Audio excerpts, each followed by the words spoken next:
अभी good evening to all. चलिए आगे काम स्टार्ट करते हैं। लास्ट क्लास में हम लोगों ने रेट लॉ के बारे में पढ़ा था भाई, रेट लॉ पढ़ी थी। एक बार दोबारा से बता देता हूँ मैं। प्योरली एक्सपेरिमेंटल होती है, do not have any relation with balanced chemical equation in reality. और रियलिटी में अगर देखा जाए तो बैलेंस्ड स्टोइचियोमेट्रिक केमिकल इक्वेशन जो होती है उसके साथ इसका कोई लेना देना नहीं होता। रेट लॉ देखिए स्टेटमेंट क्या थी रेट लॉ की। इसके अकॉर्डिंग क्या था, सपोज हमारे पास कोई भी एक जनरल इक्वेशन है, ये एक जनरल इक्वेशन मैंने लिख दी और रेट लॉ कहती है according to rate law the rate of a reaction is directly proportional to the product of किसकी product, concentration of reactants raised to power their stoichiometric coefficients. जो जिस भी टाइम पे आपकी कंसंट्रेशन जो होगी रिएक्टेंट्स की, वो concentration raised to power some coefficients और उसकी जो प्रोडक्ट होती है वो आपको रेट ऑफ द रिएक्शन देती है। इसको जब खोलेंगे तो इक्वल टू का साइन और एक कांस्टेंट आएगा और उसको हम लोग कहेंगे रेट कांस्टेंट। देखिए मैंने ऊपर ही लिखा कि it do not have any relation with the balanced chemical equation. Balanced chemical equation के साथ इसका कोई लेना देना नहीं है। कैसे, देखिए बैलेंस्ड केमिकल इक्वेशन को अगर मैं देखूं तो ये जो है ये स्टोइचियोमेट्रिक कोएफिशिएंट्स a और b है, जबकि यहां मैंने जो पावर्स लिखे हैं वो x और y है। एक बात तो यहां से शोर होगी कि ये रेट लॉ इक्वेशन है, this is rate law equation कि रेट लॉ इक्वेशन में जो पावर्स होती हैं वो इसके इक्वल नहीं होती। लेकिन ऐसा नहीं हमेशा नहीं, हाँ रियलिटी में कोई रिलेशन नहीं होता, लेकिन एक्सीडेंटली बाय चांस वो उसके इक्वल आ सकते हैं। तो ये जो पावर्स हो सकते x and y may not be the stoichiometric may not equal to the stoichiometric coefficients direct कोई रिलेशन नहीं, स्टोइचियोमेट्रिक कोएफिशिएंट्स के बराबर हो भी सकते हैं, नहीं भी हो सकते। अब देखिए सवाल ये उठता है कि जी फिर x और y अगर हमें किसी भी रिएक्शन का रेट निकालना तो हमें रेट कांस्टेंट की वैल्यू पता होनी चाहिए। हाँ ये आपको गिवन होगी, रेट कांस्टेंट की वैल्यू आपको मिलेगी। उसके बाद कंसंट्रेशन वो आपको पर्टिकुलर, हाँ ये भी ध्यान रखो कि ये जो रेट निकलेगा यहाँ से ये इंस्टेंटेनियस रेट होता है। मैंने बताया था एवरेज रेट तो वैसे भी हम लोग नहीं निकालते, हमारे किसी काम का नहीं होता है। यहाँ से भी जो रेट निकलेगा वो इंस्टेंटेनियस होगा, किसी पर्टिकुलर इंस्टेंट पे आपको रिएक्टेंट्स की कंसंट्रेशन गिवन होगी। ये x और y, अब देखो जब रिएक्शन चल रही होती है तो उसमें रिएक्टेंट की कंसंट्रेशन टाइम के साथ डिक्रीज हो जाती है। तो किसी भी अलग-अलग टाइम पे जब हम देखेंगे तो a और b की वैल्यू अलग-अलग आएगी, लेकिन x और y जो ये पावर्स हैं, इन पावर्स की वैल्यू किसी भी रिएक्शन के लिए हमेशा सेम रहेगी। चाहे आप कितनी भी कंसंट्रेशन ले लो, चाहे आप इनिशियल रेट निकालें। इनिशियल रेट का मतलब क्या, जब आपकी रिएक्शन स्टार्ट नहीं हुई है तो उस वक्त जो a और b की कंसंट्रेशन होगी वो आप यहां रखोगे, x और y की वैल्यू रखोगे, तब जो रेट निकलेगा वो हमारा इनिशियल रेट होगा। किसी पर्टिकुलर इंस्टेंट पे आगे चल के जब आप निकालोगे फाइनल रेट तो उस वक्त जो a और b की कंसंट्रेशंस होंगी वो रखेंगे, लेकिन x और y की वैल्यू अभी भी सेम रहेगी। तो सवाल ये उठता है कि x और a की वैल्यू भी आपने बता दी, ये भी एक्सपेरिमेंटल है। रेट कांस्टेंट जो होता है वो भी किसी भी रिएक्शन का एक्सपेरिमेंटल निकलता है। a और b की वैल्यू हमें पता हो जाएगी, x और y कैसे निकलेंगे तो उसके लिए मैंने ऊपर ही लिखा है कि ये प्योरली एक्सपेरिमेंटल है। इसका मतलब हम इंस्ट्रूमेंट्स का यूज करके लैब में पहले रेट निकालते हैं, कंसंट्रेशंस पता होती है, रेट कांस्टेंट पता होता है, वहां से हमें x और y की वैल्यू पता लग जाती है और फिर जब भी वो रिएक्शन होगी चाहे कितनी भी कंसंट्रेशन लेके करवाएं, x और y की वैल्यू कांस्टेंट रहती है। अब देखिए एक एग्जांपल लेके चलते हैं। सपोज हम एक मिनट मैं देख लूं ये विजिबल है वीडियो में या नहीं। देखिए सपोज करते हैं हमने एक एग्जांपल लिया 2NO2 गैसेस फॉर्म में ली, प्लस में O2 गिव्स 2NO3, ये भी गैस फॉर्म में। अगर मैं इस इक्वेशन का रेट लिखना चाहूं, रेट लॉ एक्सप्रेशन का यूज करके, रेट लॉ इक्वेशन का यूज करके अगर मैं इसका रेट लिखूं तो K NO2 की पावर 2 और O2 की पावर 1, ये एक्सपेरिमेंटल रेट जो निकलेगा इस रिएक्शन के लिए वो ये है। अब देखिए इसमें जो आपके पावर्स हैं, जो x और y की वैल्यूज है, एक तरह से वो आपके स्टोइकोमेट्रिक कोफिशिएंट्स के बराबर है। तो एक तो इक्वेशन, एक तो मैंने आपको ये एग्जांपल दे दिया जिसमें वो बराबर है। अब एक दूसरा एग्जांपल देखिए, सपोज मैं लिखता हूं एस्टर हाइड्रोलिसिस ले लीजिए, CH3COO CH3 प्लस में H2O, और इसमें क्या बनेगा CH3COOH प्लस में CH3OH। देखिए इसके लिए अगर हम लोग रेट लिखना चाहें तो क्या होगा कि बैलेंस रहिए CH3COO CH3 और H2, दोनों का कोफिशिएंट 1 है, कोफिशिएंट 1 है तो पावर्स यहाँ उसके अकॉर्डिंग मैंने 1 1 ले ली। लेकिन एक्सपेरिमेंटली जब ये रेट निकलता है इस रिएक्शन के लिए तो एक्चुअली में जो इस रिएक्शन का रेट होता है वो वाटर की कंसंट्रेशन पे डिपेंड ही नहीं करता।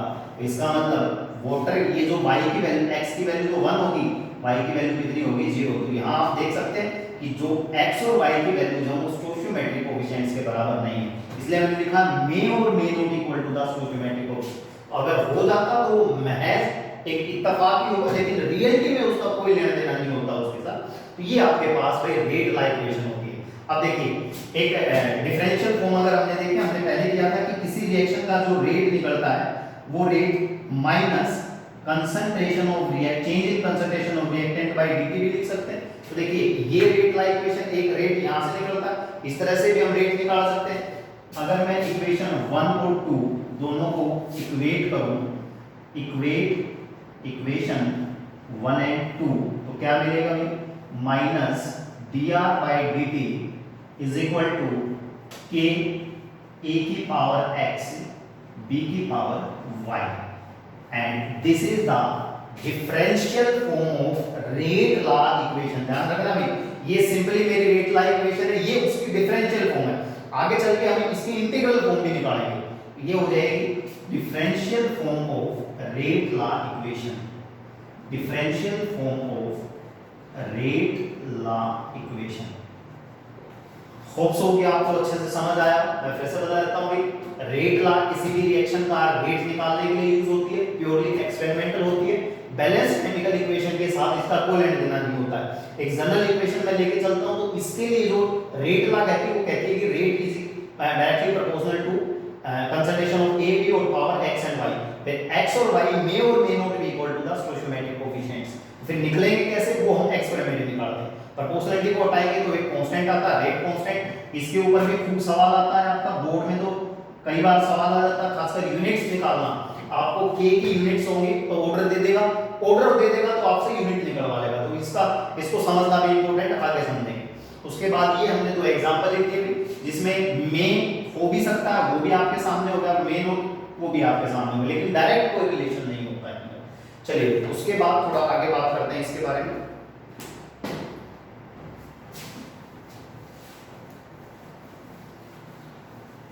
चलिए अब एक बहुत इंपॉर्टेंट टॉपिक पढ़ने जा रहे हैं, रेट लॉ इक्वेशन तो हमने पढ़ ली। अच्छा एक चीज और देखो, ये एक्चुअल में हम लोग क्या पढ़ रहे हैं, आपको ध्यान हो प्रीवियस वीडियोस देख के आपको पता होगा कि ये एक्चुअली में हम किसी भी रिएक्शन का जो रेट है वो किन किन फैक्टर्स पे डिपेंड करता है वो पढ़ रहे हैं।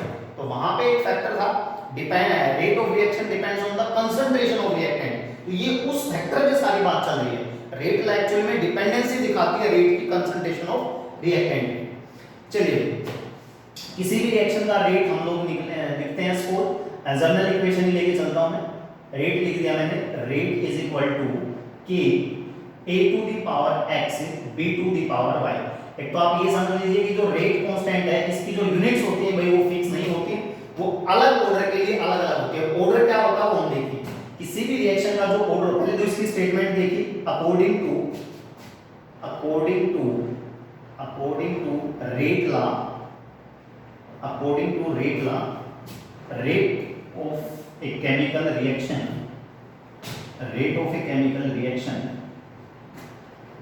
directly proportional to the product of concentration of reactants raised to some power which may or may not be the which may or may not equal to the stoichiometric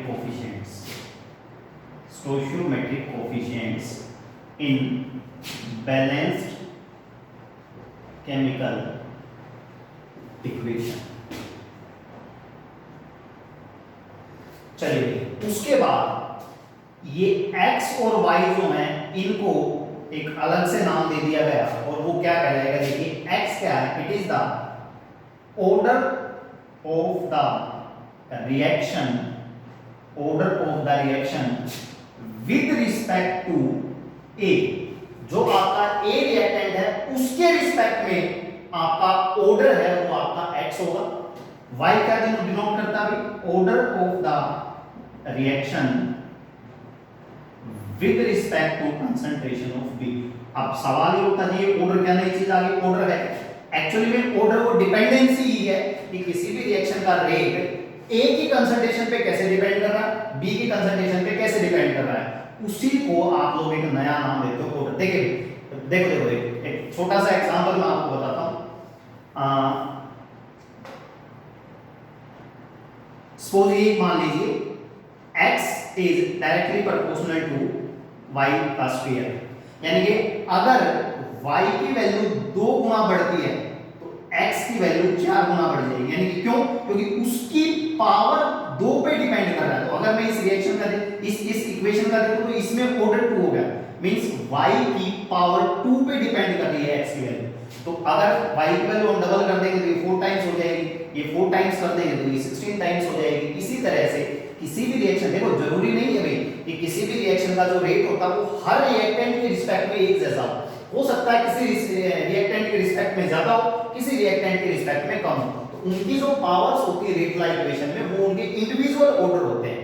order of the reaction with respect to A and y is order of the reaction with respect to B। और x और y को अगर आप दोनों को मिला दोगे तो this is the overall order of the reaction, this is the overall order of the reaction। ये हमारी रिएक्शन का overall order होगा, overall order of the reaction।